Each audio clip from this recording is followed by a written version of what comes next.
Con el auspicio de Servicio Militar, descubre tu potencial. Te sorprenderás. Presentamos.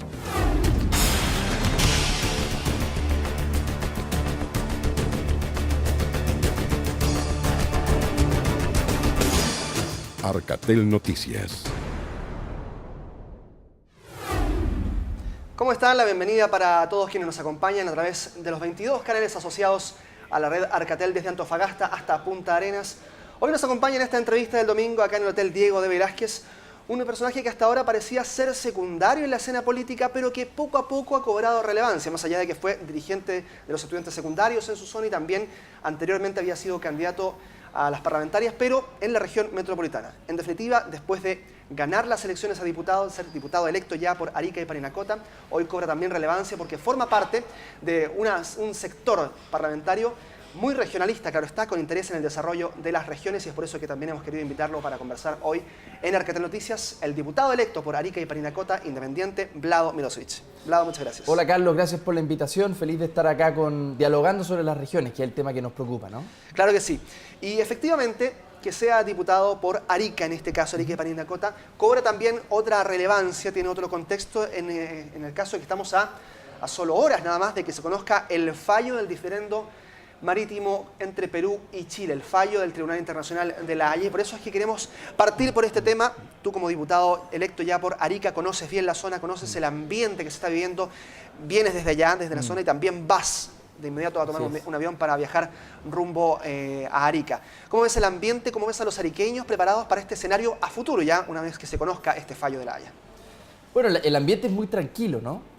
Probablemente Lima y Santiago no logran dimensionar lo que pasa entre Arica y Tacna, porque esto es una relación, digamos, milenaria. Por lo tanto, uno no podría especular sobre que el ambiente está muy caliente en Arica. Es generalmente lo que los medios o lo que ciertos líderes de opinión, digamos, más bien metropolitanos, capitalinos, especulan. Pero la verdad es que el ambiente está muy tranquilo. Son ciudades que conviven económicamente, que dependen económicamente y que además tienen una vida cultural muy enraizada. Por lo tanto, el ambiente es completamente normal. Muchos ariqueños van a Tacna, muchos tacneños van a Arica. Hay una relación tan fina, digamos, que este tipo de cuestiones no la interrumpen. Por lo tanto, yo te diría que el ambiente es de absoluta tranquilidad. Probablemente eso no sea muy atractivo para efectos de los medios, que van en el fondo buscando la espera de algún conflicto, pero además Tacna y Arica son ciudades muy pacíficas con respecto al resto de las ciudades. Por lo tanto, focos de violencia yo creo que no vamos a observar. Sí, de todas maneras tú invitaste para esperar este fallo a los senadores Horvat y Bianchi. ¿Por qué esa decisión? ¿Cuál es el motivo? ¿Qué es lo que se busca como señal con esta invitación? Yo espero que después de La Haya, más allá de cuál sea el resultado, la gran lección sea la política de fronteras vivas que tiene que tener Chile, que hoy día está absolutamente ausente de la agenda. O sea, más allá de cómo nos vaya en La Haya, lo cierto es que esta élite santiaguina tiene que comprender con claridad que necesitamos darle vida a la zona extrema, porque tiene una importancia geopolítica, una importancia estratégica. Ningún gobierno ha sido capaz de ver eso con claridad. El último gobierno, y que en Arica le prendemos vela, es a Carlos Ibáñez del Campo, ¿no? Porque él tuvo la claridad de entender la importancia estratégica que tenía la frontera norte y le dio a Arica el puerto libre y le dio una serie de impulsos que hicieron que Arica fuera la perla del norte antes de Antofagasta. Pero la verdad es que después de La Haya vamos a observar o no si es que el próximo gobierno va a tener realmente una política de fronteras vivas, que para mí es el gran tema, porque el patriotismo, Carlos, no se va a medir en cuán chauvinistas somos, que es un poco la manera que probablemente Santiago ha asumido el tema, ¿no? Pero la verdad es que la mejor manera de defender la soberanía, la mejor manera de ser patriota, es darle a Arica la importancia estratégica que requiere y no dejar a esas zonas abandonadas, porque eso sí que es poco patriota. Entonces, me parece que ese es el mensaje que los ariqueños queremos enviarle al resto del país, que el patriotismo no es simplemente tener más cuarteles en Arica, el patriotismo es tener en 10 años tener 500.000 habitantes, más del doble de lo que tenemos hoy día. Ese es nuestro objetivo. Justamente tú hablabas de que el rival de turno, en este caso no hablando obviamente con fines bélicos, sino que solamente con fines para tomar en cuenta este proceso, cómo se está gestando, no era Perú, sino el abandono de la ciudad de Arica. ¿Cómo se refleja ese abandono en términos prácticos? Bueno, la verdad es que las contradicciones entre Tacna y Arica en términos económicos se han ido agudizando. Arica, yo diría, en los últimos años ha estado despegando un poco, pero la verdad es que si uno miraba anteriormente había un desempleo crónico, había muy poca inversión, había poca actividad económica y versus Tacna, que era una ciudad que el gobierno peruano ha decidido impulsar con esta lógica geopolítica de la importancia de la frontera y le ha dado crecimiento económico, le ha dado royalty, le ha dado presidentes regionales electos o intendentes con una billetera autónoma.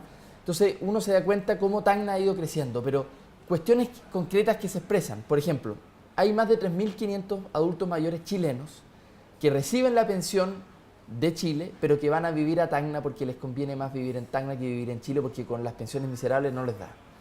Hay miles de ariqueños que cruzan la frontera todos los días para ir a ver atención médica. Básicamente porque allá existe el Hospital de la Solidaridad, que es un hospital muy barato, que justamente el Estado central peruano le ha dado ese hospital a esta zona fronteriza para darle cierta importancia y muchos ariqueños van allá porque es muy barato y tienen acceso y además lo atienden bien, lo atienden rápido. Entonces nosotros estamos siendo de alguna manera Tacna dependientes y eso es bueno desde el punto de vista de la integración económica, pero es malo porque Arica no tiene sus propios servicios de calidad, ¿no? Tú lo miras con cierta envidia quizás en torno a cómo se maneja desde el gobierno central limeño hacia Tacna en relación a lo que hace Santiago con Arica, por ejemplo. Somos muchos los que miramos con envidia como Tacna, como Perú, con todas las diferencias y críticas que podemos tener a la institucionalidad peruana y otro tipo de crítica a la calidad política del país. Pero lo cierto es que en esta materia, Torre Tagle, que es la Cancillería peruana, tiene una posición estratégica donde ha dado verdaderamente lecciones. De hecho, el mismo caso de La Haya es un caso que fueron construyendo durante décadas. O sea, esto es una política de Estado que va, digamos, sobrepasando a los gobiernos de turno y que en el fondo ha ido acorralando a Chile, poniéndolo en una posición más bien a la defensiva a los chilenos y ellos más bien a la ofensiva. Creo que la gran lección después de La Haya, fuera del tema de las zonas extremas, tiene que ser que nuestra política exterior tiene que ser un poco más proactiva, no tan opaca, no tan avestruz, ¿no es cierto?, de meter la cabeza en la tierra y no participar mucho de los diálogos regionales. Creo que eso hay que dar un giro ahí con fuerza. Pero el gobierno peruano de todas formas ha dado, no el gobierno, más bien dicho, la comunidad peruana, por ejemplo, el expresidente Alan García también ha sido bastante más ofensivo en términos de estrategia, e incluso llamamos a celebrar a los peruanos. ¿Cómo evalúas tú también, dentro del término fronterizo que tiene Arica, esa participación? Hay autoridades locales también que incluso han sido un poco más incisivas en esos términos. ¿Cómo evalúas tú esa postura? No, me parece desafortunada completamente. O sea, Alan García ha tomado una posición que no ayuda en nada al clima de ambos países, ¿no? No solamente Alan García, en Tacna habían propuesto un feriado, claro. Propuso también una parlamentaria, Natalie Condori, propuso poner pantallas gigantes en la ciudad. Es como generar un clima de partido de fútbol, ¿no? Y es lo peor que podríamos hacer. Nosotros le enviamos un mensaje a la congresista Condori para que no hiciera eso, porque verdaderamente iba a establecer un clima que no tiene ningún sentido establecer entre dos ciudades hermanas. Pero fue incluso la propia Cámara de Comercio de Tacna y la propia comunidad organizada la que le dijo a estas autoridades regionales que pararan ese tipo de hostilidad porque iban a ser vistas como una mala señal en circunstancias de que todos los días nosotros vivimos de ellos, ellos viven de nosotros. No tiene ningún sentido poner ese clima, ¿no? Hemos escuchado al canciller Alfredo Moreno muchas veces explicar qué significa este fallo de La Haya, qué significa una resolución negativa o positiva para nuestro país en términos de lo que está solicitando Perú, pero de voz de un ariqueño y de un dirigente ariqueño, de un diputado ya electo por ese distrito, ¿qué significan estas 200 millas marítimas para la comunidad peruana, para la comunidad, perdón, ariqueña? Bueno, hay que explicarle a la gente que nos escucha que aquí hay dos territorios en disputa. El primero es las 12 millas, que es donde Chile tiene soberanía, donde Chile tiene, en el fondo se llama el mar territorial. Nosotros tenemos soberanía sobre el recurso pesquero, sobre el mar, sobre el suelo y el subsuelo, esas 12 primeras millas. Sería muy complicado que se comprometiera esas 12 primeras millas porque ahí se concentra la mayor cantidad de la explotación pesquera, sea ¿cómo se llama?, artesanal o industrial. Se concentra en esas 12 primeras millas. Desde la milla 12 hasta la milla 200, eso se llama zona económica exclusiva, que si bien Chile no tiene la soberanía, todos los derechos, por ejemplo, nosotros no podemos parar un buque que esté en tránsito, no tenemos el derecho sobre el espacio aéreo, pero sí tenemos la zona económica exclusiva, es decir, esos recursos que se conocen hoy día o los que se puedan descubrir en el futuro son de exclusiva explotación chilena. Si eso se compromete, obviamente que Chile está perdiendo un derecho económico, pero no sería tan grave porque en el fondo el recurso se concentra sobre todo en hasta la milla 12, digamos, en las 12 primeras millas. La pregunta es si es que finalmente la Corte va a hacer caso a la posición peruana, esta bisectriz, ¿no es cierto?, que nos estaría, digamos, cortando la zona económica exclusiva y el mar territorial. O sea, eso sería muy comprometedor para Arica, precisamente porque la caleta de pescadores daría justo al frente de la bisectriz y no, en el fondo ellos no podrían pescar ahí. Y para qué decir, digamos, la pesca industrial, ¿no? La pesca industrial también se va a ver se va a ver en gran medida afectada. Se habla de que podría ser un 60, un 70% de lo que hoy día se explota en Arica, ¿no? Y en términos de desarrollo económico para Arica, esa zona, obviamente muy pesquera también, ¿cómo se involucra la comunidad respecto de estas demandas que tienen los pescadores? Incluso han hablado de luto, si es que llegase a ser una resolución negativa. Así es, habrían varios escenarios que podrían ser negativos, ¿no? Pero en el caso de que la bisectriz, digamos, que es en el fondo 38.000 kilómetros cuadrados en disputa, si es que eso se le da a la posición peruana, sería muy significativo, digamos, para esa actividad económica en Arica, para los artesanales y para los industriales.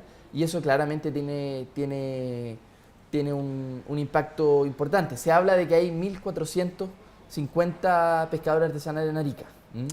Y hay un porcentaje importante de la pesca industrial. Vamos a seguir conversando de esto, del tema de La Haya, por supuesto, al regreso de la pausa, pero también del desarrollo de la política interior a través de los independientes, de los regionalistas. Todo eso y un poco más lo conversamos al regreso de esta pausa. Estamos conversando con Vlado Mirosevic en Arcatel Noticias. Porque sabemos que vales.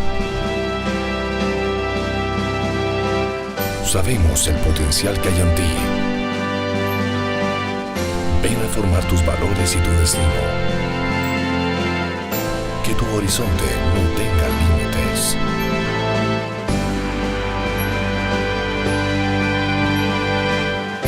Te esperamos. Servicio Militar.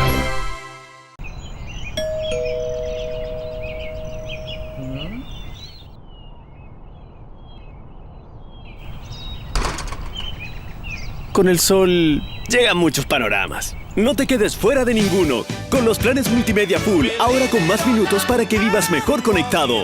Aprovecha y contrata tu plan Multimedia Full de 2 gigas por solo 29.990 pesos mensuales. Y llévate un Samsung Galaxy Win con cuota inicial 0 pesos. Entel, vivir mejor conectado. Estamos de regreso en esta entrevista del domingo en Arcatel Noticias con Vlado Mirosevic, diputado electo por Arica y Parinacota. Lo menciono así porque estamos ahora nada más de que se conozca el fallo de la Corte Internacional de La Haya sobre el diferendo marítimo entre Chile y Perú. Y nos quedaba pendiente un tema respecto de la convocatoria del presidente Sebastián Piñera al Consejo de Seguridad Nacional. ¿Cómo evalúas esta convocatoria del COSENA que se realizó el lunes pasado? Bueno, una facultad del presidente. Yo no lo interpreto necesariamente como que el fallo venga malo y en el fondo es necesario dar estas señales. No saco mayores, digamos, conclusiones sobre esta convocatoria. Me parece que es una atribución del presidente, lo veo simplemente como una cuestión mediática, pero sin embargo es un consejo consultivo, se requiere de coordinación de todas maneras, de escuchar la opinión de los comandantes en jefe de las Fuerzas Armadas, de los presidentes de la Cámara y del Senado. Me parece bien, digamos, no le pongo mayor relevancia. Pero tú criticabas el hecho de que no hubiese habido, por ejemplo, un acta escrita. Sí, claro, eso en el fondo uno hubiese esperado que se conociera por lo menos algo del contenido. Yo entiendo que el contenido completo no se puede conocer porque justamente un Consejo de Seguridad Nacional hay contenido secreto en esas conversaciones, se entiende, ¿no? Pero a lo menos que se hubiese comunicado un poco más al país de qué se trata, porque en el fondo el presidente convocó al Consejo, después los ministros salieron a explicar que esto no tenía un fin militar, pero finalmente no se explica con claridad qué se discutió o cuál era el propósito real. A mí no me quedó muy claro y la verdad es que me queda la sensación de que fue más bien un hecho mediático, más que una cuestión concreta. Esa es la sensación con la que me quedo después de que fue una declaración muy escueta después de la salida de la reunión, ¿no es cierto? Accidentada además. Accidentada, pero fue una declaración de 4 puntos de respetar el fallo, de defender la soberanía nacional, puntos que en el fondo son bastante obvios. No me explico muy bien cuál fue la razón en profundidad de por qué convocar el Consejo, más que un hecho mediático, ¿ah? Que es legítimo, ¿no? Claro que sí. Vamos a la política interior, a lo que se viene para los próximos meses, más allá del fallo de La Haya.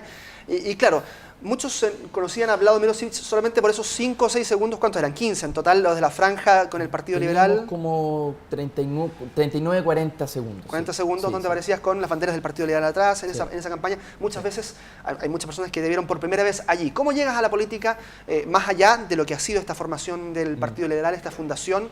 ¿Cómo es tu interés por la política? Porque además eres muy joven, tienes 27 años. 26. ¿No? 26 años. Bueno, fue desde siempre, ¿no? Yo siempre en el colegio me gustó mucho la historia, me gustó mucho lo público. Yo estudié además en un colegio que se llama Colegio Andino en Arica, muy especial porque es un colegio experimental en el sentido de que básicamente nos educaron de una manera distinta, o ese era el objetivo del colegio, ¿no? No teníamos inspectores, había una relación con el medio ambiente muy especial, siempre nos preocupó lo público, siempre discutíamos mucho sobre el país y me parece que ese colegio a mí me marcó mucho, en parte en mi vocación.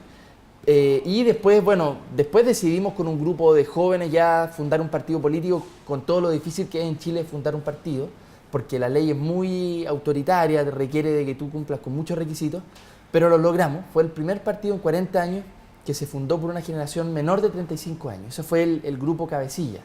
Y bueno, decidimos crear este partido liberal, primero porque hay una tradición de los liberales del siglo XIX, de los pipiolos, del presidente Balmaceda, de José Miguel Infante, de Francisco Bilbao, una tradición que había muerto en Chile, pero que era necesario revivir, y con un liberalismo cultural, juvenil, contra el Chile de las prohibiciones, y en eso estamos. Y además federalista, porque esos pipiolos eran muy federalistas, eran pro regiones, ¿no? Justamente te iba a preguntar por eso, porque además hoy te integras a Democracia Regional, este movimiento, por ahora político, que está integrado o liderado por los senadores Antonio Horvat y Carlos Bianchi. ¿Cuál es la motivación para integrarte a Democracia Regional? Obviamente sabemos justamente ese afán de poder defender los intereses de las regiones, pero más allá de eso, ¿cuál es el fondo que tuviste de sustentabilidad para poder integrar este movimiento? Chile es el país más centralizado de América Latina, ¿no? Y eso es verdaderamente una muy mala noticia. Somos el peor alumno en esta materia en la OECD y en América Latina. Y aquí han habido 2 senadores que han dado una batalla, como Carlos Bianchi y Antonio Horvat, en Magallanes y en Aysén particularmente, 2 zonas extremas que tienen mucho en común con Arica. Han dado una pelea, primero medioambiental, pero también han dado una pelea por el regionalismo, ¿no es cierto? Y me parece que ellos tienen un carrete, por decirlo de alguna manera, un carrete recorrido, que gente joven como yo y otros más que hemos llegado al Parlamento tenemos que hacer una alianza, tenemos que hacer un frente regionalista, no solo por la zona extrema, por todas las regiones del país, pero tenemos que, en el fondo los regionalistas, tenemos que unirnos porque tenemos que enfrentar este centralismo tan feroz que hay en Chile. Por lo tanto, todos mis respetos para Horvat y para Bianchi, que han dado una batalla ya contra el centralismo. A ver, está por un lado Democracia Regional, está este frente regional, no sabemos si va a ser una institucionalidad distinta o no, pero también hay otras voces que hablan fuera del Parlamento incluso, de descentralización, el Chile descentralizado, hay una fundación incluso. Sí. Hay una serie de instituciones, ¿no debiesen unirse todas en pos de un bien común? ¿No se puede dispersar a lo mejor esta idea con tantas organizaciones distintas? Es que yo siento que cada uno cumple su rol. Y además cada uno representa distintos mundos de distintas regiones y esa diversidad más bien yo creo que es algo positivo. El desafío ahora va a ser justamente cómo unimos a todos esas en un programa común, en un manifiesto común, cuestión que yo diría está bastante avanzada, ¿no? Está Diego Benavente en Temuco, Esteban Valenzuela, que fue también diputado regionalista de Rancagua. Yo diría que hay harto avanzado. ¿Cómo convergemos las ideas en definitiva? Yo siento que hay. Nosotros publicamos un manifiesto regionalista el año pasado, con 12 medidas que el gobierno que fuera debiese, digamos, reconocerlas. Ahí firmó Patricio Navia, también este cientista político y analista, firmó Esteban Velázquez, alcalde de Calama. Yo diría que hay un florecimiento de los movimientos regionales que nos hemos ido reuniendo en algunas iniciativas en común. Yo siento que lo relevante aquí es tener una opinión, una posición común. Pueden haber distintas organizaciones, fundaciones, movimientos, partidos. Lo relevante es hacer una especie como de federación de grupos, de movimientos, de partidos que nos permita, por lo demás, ir enfrentando no solamente en términos simbólicos el centralismo, sino que, y en términos de políticas públicas, hay que enfrentar electoralmente el centralismo. Eso también es una cuestión que está pendiente, ¿no? ¿Cómo hacemos un gran frente electoral que en las municipales y en las próximas parlamentarias gane más terreno? En el norte especialmente, que es el lugar que más conozco, es impresionante cómo los resultados han sido a favor de independientes y regionalistas. Si uno mira Calama, si uno mira San Román en Tocopilla, Antofagasta ha tenido 2 alcaldes independientes en la última elección, algo está pasando. ¿Tú eres partidario del federalismo, de elegir, por ejemplo, intendentes, ¿no?, o presidentes regionales que puedan ser elegidos popularmente? ¿Eres partidario de ese tipo de instancias? Soy partidario completamente. Chile es el único país en el mundo de desarrollo medio alto que no elige intendentes democráticamente. El único. O sea, verdaderamente aquí nosotros mantenemos el modelo colonial de España. Eso fue la figura de un intendente o de un gobernador designado por el monarca. Esa figura ya cambió en todas partes del mundo. ¿Por qué no podría cambiar en Chile? En Perú, el 2002, hicieron una reforma donde le dieron mayores facultades y mayor poder a los gobiernos regionales y eligieron democráticamente intendentes. Allá le llaman presidente regional, ¿no? Ahora, también es cierto que en Santiago hay una élite política que no le gusta esta idea, porque tienen la sensación de que perder poder desde la capital va a significar más caudillo en regiones.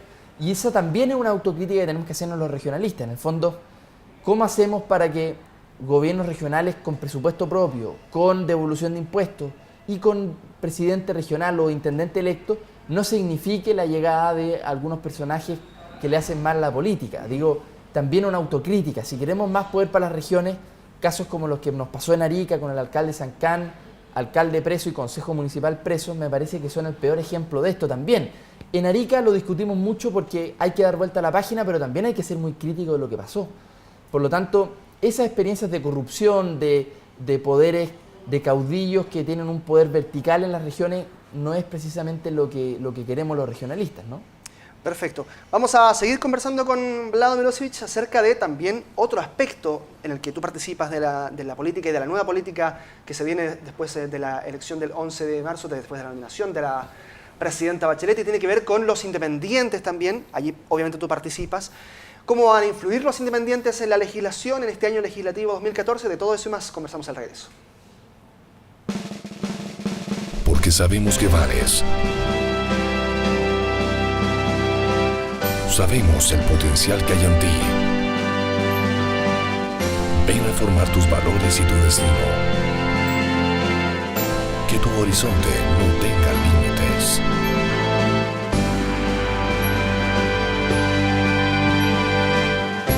Te esperamos. Servicio Militar. Estamos de vuelta para estos últimos minutos de conversación con el diputado electo por Arica y Parinacota, Vlado Milosevic, diputado independiente. ¿Por qué recalcamos esto? Porque precisamente de eso vamos a hablar en estos últimos minutos. Hay una bancada independiente que ya se está formando en el Poder Legislativo a futuro, ya a partir del 11 de marzo, y tiene que ver con el diputado Giorgio Jackson, por ejemplo, contigo, Vlado, y también, por supuesto, con Alejandra Sepúlveda, que están ahí en la Cámara de Diputados expectantes respecto de lo que puede pasar en el trabajo en comisiones, también en los proyectos de ley, cómo se van a aprobar. ¿Cuánto influye esta bancada independiente en el próximo trabajo legislativo? Bueno, es un privilegio llegar al Congreso ahora porque van a venir grandes debates que estuvieron muy pendientes durante la transición, ¿no? Va a venir el primer proyecto de ley que la presidenta Bachelet anunció, es, por ejemplo, la reforma tributaria. Discusión que había estado bastante ausente en el país. Tuvimos más bien un ajuste tributario que hizo Piñera, pero este es un debate muy rico que va a ser muy valioso tener, porque este debate va a permitir también el debate por la reforma educativa, ¿no? En la medida que tengamos la plata para financiar esa reforma educativa. Va a venir también el debate por la nueva Constitución. O sea, es decir, me parece que llegar al Congreso ahora, en este momento, es bastante histórico, porque van a venir debates que le hacen bien a Chile, porque yo creo que la amenaza no es hacer las reformas. Hay algunos que han dicho que habría un problema en hacer las reformas porque eso puede afectar el desarrollo económico. Yo diría que al revés, si es que Chile no hace las reformas, el país se va a estancar y va a venir alta conflictividad social, la desigualdad se va a agudizar y eso al final trae más problemas que lo otro. Por lo tanto, con algunos diputados independientes como Alejandra Sepúlveda, Giorgio Jackson, Gabriel Boric, hemos acordado un comité y una bancada de independientes, a pesar de que yo soy del Partido Liberal, pero en el fondo es un partido independiente de los dos grandes bloques, y hemos definido abordar de manera común algunos de estos temas. Hay diversidad de opinión en algunos de los temas, pero lo que queremos es actuar como bloque, porque en la medida que se pueda, ¿no? Con total libertad, pero coordinarnos y dialogar y ojalá tener posiciones comunes, porque esa votación de los independientes podría ser definitoria para que se aprobara o se rechazara. Eso te iba a preguntar, ¿cuántas posibilidades hay de negociación respecto de los independientes acerca de una nueva mayoría que es, efectivamente, mayoría en la Cámara de Diputados y también en la Cámara del Senado, y una oposición ahora nueva, ¿no?, que viene, obviamente, con posibilidades cercanas de incluso superarlos en número, y obviamente está ahí la disputa por proyectos de ley que puedan ser importantes? ¿Cuánto influyen los independientes y esta bancada, aún así, estando unidos o no, en la discusión de los proyectos? Para reforma educativa y reforma constitucional se requiere de nuestros votos. Ahora, lo relevante es que nosotros no queremos ni vender el voto, primero, ni segundo, no queremos frenar los cambios. Todos los que hemos llegado al Parlamento de manera independiente en los dos grandes bloques, más bien hemos llegado para hacer los cambios. No estamos pensando en defender el status quo ni que se mantenga la cosa tal como está. Pero sin embargo, lo relevante aquí va a ser la calidad de las reformas, porque si son reformas de papel, si son reformas más bien simbólicas, nosotros probablemente, o yo hablo en título personal, no voy a votar a favor de esa reforma. Si es que son sustantivas y podemos participar del debate, yo creo que ahí podemos tener una mayoría amplia que apruebe estas reformas, ¿no? Tu generación también, hablo de la edad de tu generación, digamos, de entre 25 y 35 años, diputados que han resultado electos también, como Camila Vallejo, como Carlos Cariola, por ejemplo, son partidarios de cambios profundos. Entre ellos, por ejemplo, hablan de Asamblea Constituyente. ¿Eres partidario de la Asamblea Constituyente?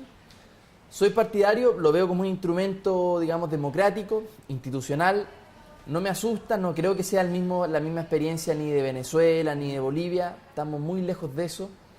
Esta constitución se haga por la vía que se haga, por el Congreso o por la Asamblea Constituyente, es una constitución que no es para el gobierno de turno, es una constitución para todos los chilenos, por lo tanto todos tienen que estar representados en ese debate. A mí me gustaría esos cambios profundos, no sé si es que va a haber agua en la piscina para que sea Asamblea Constituyente o no. Yo, por lo demás, quiero representar en el Congreso una posición moderada, no estoy necesariamente... parte de lo que quiero combatir, digamos, son las posiciones más extremas de ambas partes. Aquí hay posiciones muy fundamentalistas, desde la UDI al Partido Comunista. Yo creo que a ratos hay posiciones muy fundamentalistas que yo no comparto, y yo quiero ponerle un poco de sentido común y de moderación en el debate. Pero eso no quiere decir ser temeroso de hacer los cambios, porque, insisto, si Chile no hace los cambios va a tener problemas en el futuro. Ahora, ¿qué pide la bancada independiente como primera medida, por ejemplo, para el próximo gobierno de Michelle Bachelet? Hay opiniones distintas, todavía no hay una opinión común. Yo diría que todos estamos de acuerdo con reforma tributaria, porque queremos, en el fondo, que nos permita eso después financiar una reforma educativa. Especialmente me preocupa el tema de las universidades regionales. Tenemos que darle necesariamente a las universidades regionales, primero, financiamiento. En Arica, un proyecto piloto de educación gratuita podría significar 6.000 millones de pesos anuales. No es tanta plata. La Universidad Tarapacá de Arica ya tiene diseñado cómo podría ser este programa de 6.000 millones de pesos. Pero no solamente requerimos de financiamiento, aquí requerimos tener más doctores en las universidades regionales, tener mayor calidad, mayor investigación, extensión, un rol que están cumpliendo solo las universidades públicas en regiones. Veo muy pocas universidades privadas haciendo eso, digamos. Por lo tanto, creo que tienen un eje de desarrollo, y estas opiniones son compartidas por algunos miembros del comité, de la bancada independiente. Van a haber opiniones distintas igual. Parte de lo que nos hemos impuesto como código de ética es no hablar a nombre del resto. Pero yo te diría que con respecto a las reformas hay una posición común de empujar los cambios. ¿Y qué es lo que pide en concreto Arica, ya volviendo a tu ciudad nuevamente, como exigencia primordial para el desarrollo de la ciudad para este nuevo gobierno?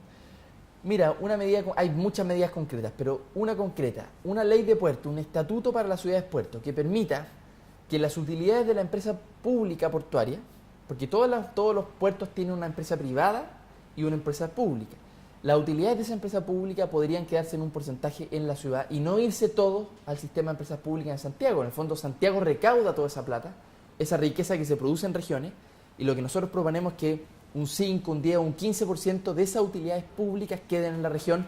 Por ejemplo, para una cuestión tan sencilla, Carlos, y que verdaderamente me da rabia, porque Arica, las calles de Arica parecen un campo minado. O sea, no puede ser que tengamos las peores calles de Chile. No nos merecemos eso. No hay ninguna razón por la cual la flojera al gobierno regional y la desidia al gobierno central nos tengan esas condiciones. Es verdaderamente patético cómo está el estado de las calles en la ciudad. Una cuestión tan básica que no requiere de un presupuesto muy millonario, pero que verdaderamente estamos muy dejados a la mano de Dios.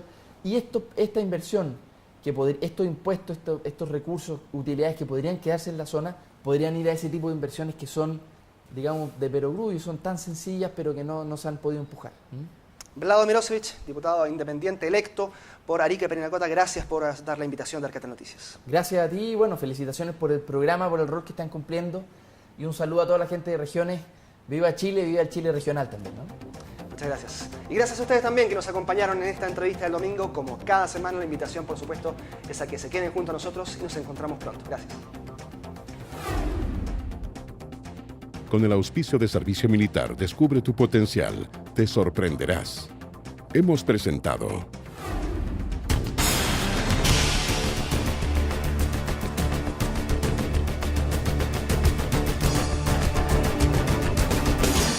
Arcatel Noticias.